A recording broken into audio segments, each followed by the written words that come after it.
गरम पानी लिया, ठंडी से दिन लरम हो गई।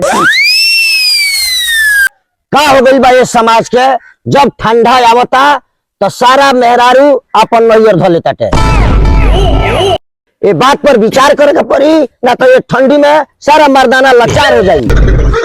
बाबा जी जाड़ा तो बीत गए, लड़वा के दिन विचार करबो। समाज से हम साफ साफ कह देते हैं, जाड़ा में अगर हमारे मेहरारू ना आइल तो गर्मी में हम ना रखें, कैसे ओकरे चलते हमारे मियाज खराब होता। सुनी बाबूजी, अगर तोहर पोतैया ई ठंडा में रही तो पाजा में कस के बाजा बजैतीन कि ना बजैतीन? इस सरवा का कहता समाज में मुंडन चकराई।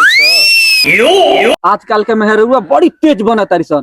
आज हमर भागल बा, बिहान हिंकर भागी, आ परसो हिंकर, आ सरसो बाबा दादी ठंडा में रहेले कि ना? बात तो पूछे वाली ना, समाज बैठल बा वही से पूछे।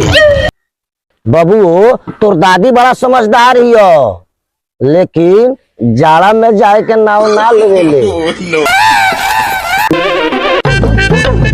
दही लावला हो नो हई ठंडी में दही के नाम लेबो त मार लाठी सोइए कर दे। दही ना लावला तो लाड़ पर पादा लगन, अंडा ले लगन।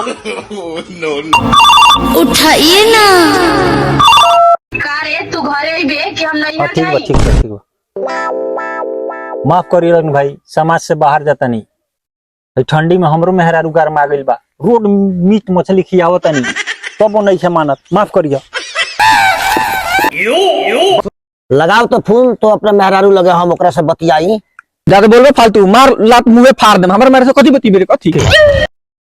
अरे समझाएम बुझाएम, ठंडी के दिन में तोर मेहरारू काहे ना आई? ऐसे बोलना मार दवा रव लगा दे तनी। डरो बतिया। अरे कोढ़िया नी पुत्रा दोगला फोन काहे कली सरे? करे पोतैया, ठंडी के दिन में ई पोतवा के छोड़ के काहे भागल बाड़ी? ओकरा जोरे ना रहम। ज्यादा फालतू बतिबे ना मनबे, एहसान बुझा तो भूला जाता री। ओ रात के गर्मी के दिन में बेना हुंकत लाज के बाद केकरा से कही, जब गुड़ जाते बा हमी न जाते नी, दूसरा के वो कम जाते के। रात भर हैंग मच्छर के मारे नी, हिजरा बने नी, ए लेके जो ओकरा गाल पर मच्छर काट ली तो चुमा हम केंगे ले। हम प्यार कोई नहीं तार के हीरा समझ के, आ तू हमरा के छोड़ दिली सड़ल खीरा समझ के, तो हर ऐसा प्यार करे वाला के पूरा में हफ्तारी पे।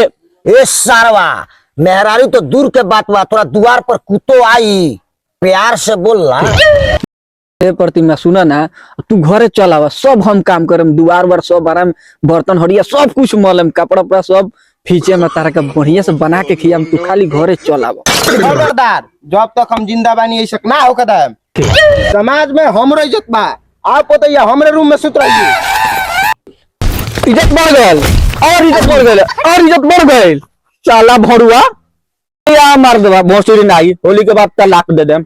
नहीं जगल ना तकले बन, चलन अपने मेहरारू के फेर में पड़ जाओ। नो नो नो नो